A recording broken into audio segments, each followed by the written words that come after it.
Hello, and welcome to What the Tech from Boast AI, where we talk with some of the brilliant minds behind new and exciting tech initiatives to learn what it takes to tackle technological uncertainty and eventually change the world. I'm Paul Davenport, Boast resident tech journalist and head of content, and today I am thrilled to welcome to the show Stephen V, lead solutions engineer at VizworX Inc. VizworX is a custom software development company based out of Calgary that specializes in transforming complex data sets into comprehensive, interactive solutions that address specific business challenges across a range of use cases. His team leverages a variety of advanced technologies, including AR, VR, AI, IoT, geospatial data mapping, biometric evaluation, and a wealth of custom visualization solutions to provide clients with the best solutions specific to their needs. Stephen leads the full project lifecycle for XR, web, and cross-platform solutions, guiding cross-functional teams from requirement gatherings through deployment. All to say, he's been behind the scenes of some pretty incredible tech that takes a novel but impactful approach to tackling both broad and specific business challenges. It's a very cool story, and I can't wait to pick Stephen's brain. So without further ado, welcome to the show, Stephen. Thank you. Great intro. Thanks for having me. Oh, my pleasure. Yeah, no, you have quite the impressive resume. So the excitement isn't being forced here, especially when I'm going through that list of the advanced technologies that your team gets your hands on. I know that our team loves working with you guys because A, you're doing some really cool stuff, but you're also very collaborative and you're also very part of the community. I know that Kyle on our team actually met up with you guys in person a few weeks back. I know we've demoed some of your solutions, but Stephen, I want to focus on you to kick things off. Tell us about yourself. Tell us how you got into the space, how you got into being a tech guru in the first place, and then how you got to VizWorks. Yeah, for sure. Like you mentioned, I'm the lead solutions engineer. So, in many ways, I live at that intersection between kind of technology and business problems. So, I really act as that technical bridge between, our customers and what they're trying to do to actually figuring out how we actually implement it. Because before this, but the kind of business and side of things has been a bit more newer, but my kind of background really lies in the heavy in the technicals. So I was before I went to VizWorks, I was heavy in R&D, so doing a lot of research development at the University of Calgary around understanding new tech and figuring out how we can utilize it to kind of leading my way from that to VizWorks. So then, like you mentioned, we do a lot here that really, is almost R&D-esque, right? Except for we do try to apply that to the real business community. But we do work with a lot of advanced technologies, and we do provide a lot of solutions there. So for me, I started as a software developer at BizWorks and was software developer to leading some teams, to working on, like you say, a variety of different projects and really get my hands wet in the development side of things. And I really love the building part of it. I think over time, though, especially recently, it's not just about building, it's about kind of figuring out what you're building, how does that impact the greater community? So for me, it's been this kind of evolution of getting my hands wet, sitting down and writing code to, okay, what am I building and how does that solve? So that's where I am today. Really part of that technical bridge, but it's been a fun journey, I'm sure. It changes also rapidly, so it's the ever moving environment.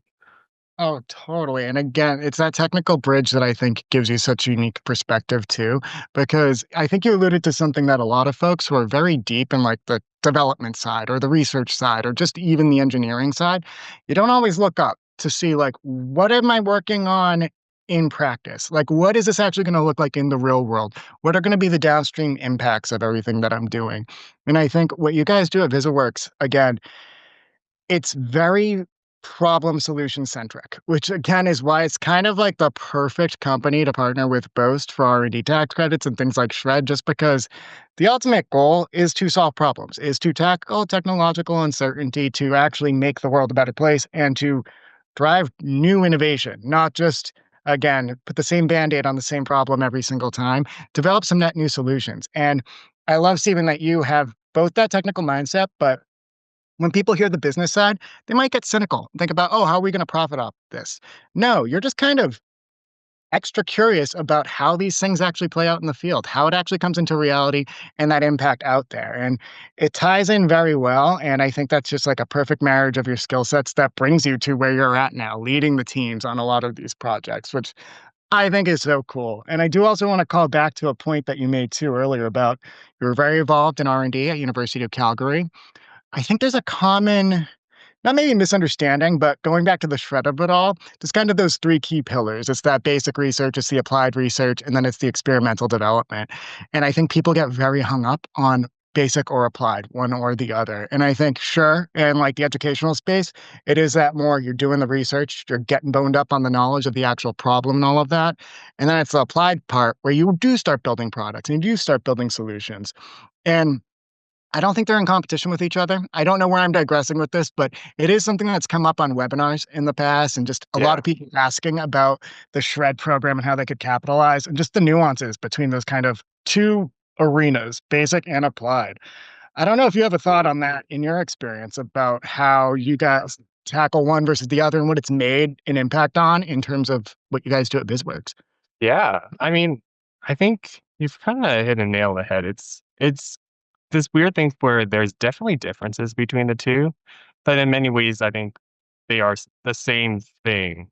I think a lot of the initial research when you're doing, especially at the University of Calgary, is really understanding kind of the process and around it, and really less around kind of the greater impact. But you need to get down to the core fundamentals of what you're trying to research, right? And sometimes the business side, when you get into there, can kind of cloudy that up a bit, right? So I think part of the research, those initial R&D research, it's just a bit more of a different perspective on it. But ultimately, what you want to do at the university, you don't want to just stay there. You ultimately wanted to have impact, and I think that's where you see a lot of the. It's funny when I joined VizworX, and there's a lot of things that we're discussing now that's like, oh, someone did that 20 years ago. There's a paper on it I read 20 years ago.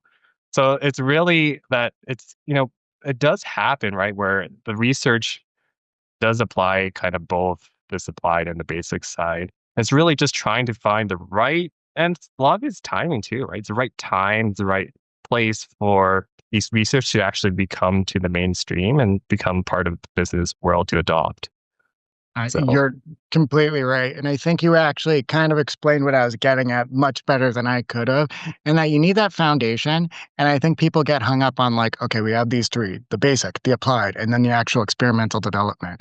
And in a lot of cases, that basic research is a foundation that you want to lay. And I think sometimes people will go about shred and actually skip that step a little bit, or not necessarily do their own research to see, hey, was this maybe done 20 years ago, or was this investigated 20 years ago? Getting that understanding out the gate and then seeing how the applied research is going to change that baseline understanding. That's really what I think the CRA is getting at when they're going deep into those classifications. And sorry to diverge on that. I just think it's a very interesting point, especially because you were so involved in the academic scene with all of that. So, yeah, thank you for hearing me out and speaking to that. course. No, it's definitely a different perspective, right? I think the academic scene is there's a lot of cool things going on there. And it's funny how that there are kind of bubbles. So the more we can kind of open communication pathways to get kind of communications between industry and between university and that research open. Because like you said, there's a lot that is the same. You just kind of have to find that pathway. Absolutely. No, that makes perfect sense. Now, as we speak about some of these applied applications of the research and the ED that everybody's doing, let's talk a little bit more about what you guys are actually working on at BizWorks. So, what is unique about what you guys do? I know I listed a lot of buzzwords there in the Yeah. intro, but I'd love to dig into what it all means and how you guys actually are building these solutions and the kind of customers that you're helping. For sure. So, like at VizworX, as you mentioned, we do a lot of things, right? So, in many ways, I would summarize what we do is we provide software solutions, try to solve a business problem, and we do that through like advanced technologies. And often we do that, and kind of the bigger problems nowadays is around data. people have so much data, they need to comprehend it. And so we really have focused around data visualizations and help people understand it to make better decisions. Now that comes in terms of practical different forms. We do a lot of custom solutions. Like I said, a lot of the projects we help work with companies and build something for their needs. And then we also partner with different companies. We also build out our own product. So some of the work we're doing in our own product is around virtual operations environments. So one of the technology and one of the problems that we're looking at is kind of distributed command centers. So when you're out in the field, one thing we find is we have a lot of people in, say, an emergency response scenario. They need to build out these command and control to do a lot of planning there.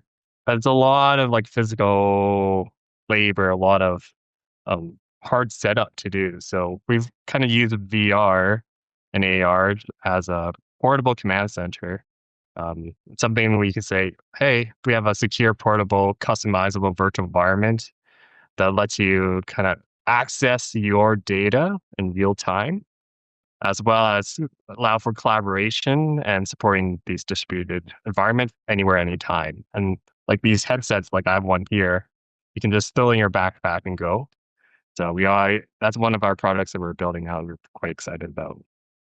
Oh, that is so cool. I had mentioned that Kyla from our team and a few other members were playing around with some of your solutions, and have so many pictures of Kyla in the headset. And I'm just like, what are you doing? That makes so much sense, though, about just, again, the distributed environment. You got to do it all virtually and, again, get all the data. Could you dive in a little bit, too, about just like how has this improved on the old way of doing things? I think it's probably a little obvious. In my mind, I'm like, hey, I work fully remote. I'm distributed from my team in every sense of the word. If I didn't have a platform like Teams or a platform like Zoom for my communications role, I'd be in the lurch. But let's say I had a lot more technical work, or I had a team where we really, really needed to keep the lines of communication open despite the many miles between us. Is that kind of what we're talking about here with that distributed command center? Yeah, for sure. Like, and we always say that for, your command center, a lot of people have always invested. Those are great. We're not saying replace it, but there are situations, like you said, you're remote, but you do need to talk to, say, people in the field. And maybe you also need to talk to someone like in a case of like emergency planning, like someone from the government's involved. So you have these people that need to be involved, but are distributed around the world because that's just the world we live in. We live in this very distributed environment. So not only, but of course there are teams and like that, but what we find is a lot of times we're dealing with data that is 3D. And that's one thing we think about these technologies, not just these are screens on your head, but they naturally create 3D environments. And when you're dealing with a lot of times 3D data, like geospatial, so you naturally are able to better understand the environment around you and the visualization. And going back to like what we do and understanding your data, that's where these technology comes in. Not only can we kind of collaborate to, remotely, but we can look at, say, a 3D data set and be able to plan around that and be able to understand the data itself. So cool. This is a bit of a tangent on my end. I'm reading a book it's called City on Mars right now. I'm a little bit of a I call it urban planning, even though this is off-planet planning, but it talks a lot about the environments and just basically just what to expect when you're on a foreign planet or when you're on a place that you can't touch and feel, but we have a lot of data about what to expect there. And I feel like maybe that's not a specific application that you guys are doing at VizworX, but my mind went immediately to that. I'm like, okay, we could start troubleshooting some of the big problems that are not as big as they could be out in space, but doing things like that with the data that we have at hand so we can action on things despite the limitations that we might actually have physically between each other or between the locations we want to be at. I think that is so cool, Stephen. Uh, and Yeah. apologies if that has nothing to do with the offering, but No, again, not at it piques my all. interest there. Yeah. It's funny you mentioned that, but like a lot of times we show this, and then a lot of this, in some parts is inspired by science fiction, right? When I'm talking about these 3D like map tables, you probably saw those in movies. And a Oh, lot of yeah. times we look at those as like, wow, okay, that's actually cool. That's actually interesting. Let's explore. There's actually a business value. You do need to validate them. But these ideas, they resonate to you in science fiction. That's the reason why they resonate in some capacity there. So for us, especially when you deal with advanced technology, it's that science fiction is not too far off. Of course, we always need to ground ourselves, right? And like you said, we start from the beginning. It's about the business problem, not the technology. But doesn't mean you can't get inspired by all those things like science fiction. Oh, I love that. And actually, that's a great way to actually pull it back to my next question, which is around how you guys actually like fund the innovation and the development that you guys do. To your point, fundamentally, at VizworX, you guys are a business and you got to solve business problems and problems for other companies and for other clients. And yeah, it's not cynical, but again, it is just the fact of the matter. Science fiction's great, but how can in 2025 we use the tools that we have at hand to accomplish the tasks that we have on our plates? So I know that I have mentioned extensively. We work with you guys a lot. You guys work with us for for your shred claims every year. Again, Canadian R&D tax credits, shred claims, and even beyond shred. How do you guys go about kind of just like embarking on the R&D that you do? Whether or not we want to get into the nitty gritty of funding, that's okay. But how do you guys just put together the R&D that you do? How do you execute your product roadmaps? Maybe even like what do your teams look like, or what structuring do you do to make sure that you guys are the most efficient? And we can take it any way, but I'd love to hear about again specifically your product development and your R&D. Yeah. So I think, like I've kind of mentioned, the way we do business is kind of, as you can tell, a bit sporadic. But a fundamental core is really these custom solutions, right? Where we do work with clients, understand their problems, and we can ensure that we have a good relationship with them, and we can have them work with them to help build that out from funding perspective, and they provide the funds for that. For that too, we also partner with other companies that may say need kind of a technical hand, but also are good more on the funding side of things, and then we can provide that technical arm. But then there's also the more product side, and that from there we do look at these like grants, right? So and that's where the work with Boast has been amazing, where we can understand that hey, we've kind of and a lot of times our projects are kind of building off the previous project, whether that's partnerships or whether that is custom solutions. So we can have that kind of funding as kind of a baseline, but then use these grants as to figure out the next steps because part of this is there's always a bit of risk and we work with clients who are happy to fund and they see the opportunity there, but working with both and ensuring that we are making the most of these government grants to help us move things along because there is inherent risk to this development side of things. We use that and then we kind of take it from there. But that's kind of a brief rundown of how we fund a lot of these projects. No, I think that makes perfect sense. And I think it's also like good due diligence on your part to explore every possible funding avenue, even for the partners that you're working with, for instance, like R&D tax credits. If you qualify, that could satisfy 60 cents on the dollar for your team's payroll, for instance. If you explore other grants, there are so many. I don't want to get into the Alberta specific ones, but I mean like IDMTC, tons of clean tech grants all over the place that the government wants to give companies that are worthy of it. So if you're working with a partner, they probably want to see that, oh, wow, these guys are savvy. And not only A, are they exploring every possible avenue for funding that they can to drive their innovation, if the government's going to give them the money, this is true innovation. This is truly something new. This is truly something unique and something custom. I'm glad that we keep on coming back to that kind of being like the core of the offer because that's kind of the core of Shred. Like, it's not necessarily building custom tools for everybody else, but building something unique, something that's not out there off the shelf, and we're just repurposing an age-old solution. Some solutions aren't broken yet, so we want to keep using them. Some solutions just need to keep being improved upon, keep tweaked. Sometimes we got to build something fully custom, and I think that's where it's magic. And again, you can unlock more funding. It looks good when you have those partnerships. And it also, again, puts you in good standing just with like the government too. They know that you're driving innovation. So they're going to understand next time you come claiming, oh, these guys are legitimate. We're going to take them seriously. And there's probably a lower barrier to entry. Don't want to put words in the CRA's mouth at that point because, again, don't want to write checks we can't cash here, but Yeah. I just think it's good business practice and it's good due diligence. And I love that your team does that too. Because you're not a traditional, let's say, like private business who are just building a singular point and place solution. You are finding those partners and you're helping them come up with those custom value adds that they absolutely need. And to your point about being sporadic too, it's because you're picking the really cool stuff. Not necessarily you're being discriminate, but you're really working on problems that you're like, let's get in the nitty gritty with it. Let's focus on this and make sure it works. So Yeah. I think all of that's great. Yeah. Yeah. No, I think you said that, perfectly, right? For us, especially when we're dealing, because we always say we lead problem first. And when you're dealing with a problem, you work backwards, it's going to be sporadic, right? And you're gonna have to figure things out. So that's like for us where we're deep into tech side of things.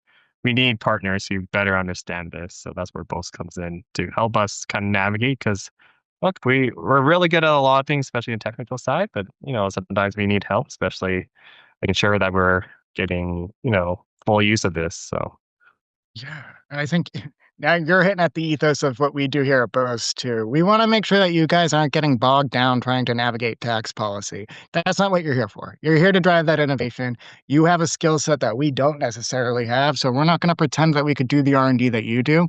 But we speak the technical language and we also speak the tax policy language. So again, message to everybody out there, don't try to necessarily do it yourself. You won't get a good outcome. And also, you're just going to get derailed from what your main mission is. Focus on driving innovation, work with partners like us, maximize your funding. It's win win all around. I know that sounds more salesy than I usually get on this call, but I feel like the ethos of what you guys do and what we do really complements each other in that realm. It's similar to how you serve your customers. You're going to help them get that solution while they can focus on building a business or whatever other arena that they need to actually see the growth that they need while you guys tackle the heavy advanced tech R&D that they need to yeah. in tandem. It's beautiful. Now, Stephen, I know we're coming up on time, so I'd love to know what's next for you and your team. What's on the roadmap? Any fun projects you maybe can key us into early on, or any updates for just like the team in general or the company in general that we can mark our calendars towards? Yeah. I mean, right now, I think we are kind of continuing as is. Like I did talk about that project, but that one for us has been a very exciting project, and we are showing this off a lot and are getting a lot of traction from there. So I'd keep an eye around those virtual operation environments that we're building. Other than that, part of this is the world's moving, technology is moving at a great space. So I can't give you the full what's next because I know the moment I say something, something else is going to come up. But for us, that's the fun of it. So No, and that's up, and also that's I think the key point of all of this. That's the fun of it for you guys. You guys are having fun. You're doing serious work. You're doing serious R&D. You're coming up with very serious solutions, but you're having fun and you're focused. And it's not just, okay, we got to get as many customers at once. No, no, we're going to get into it and we're going to really focus and we're going to have fun while we're doing it. I love that. And again, that's why we love working with your team. You guys are so collaborative.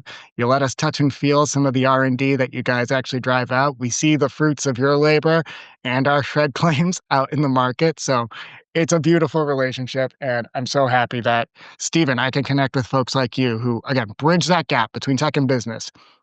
I only got a little bit of the business and a little bit of the tech, but I feel like I learn every time I talk to people who know the full scope of it all. So I appreciate you giving me your time. I appreciate it, Paul. It's been fun.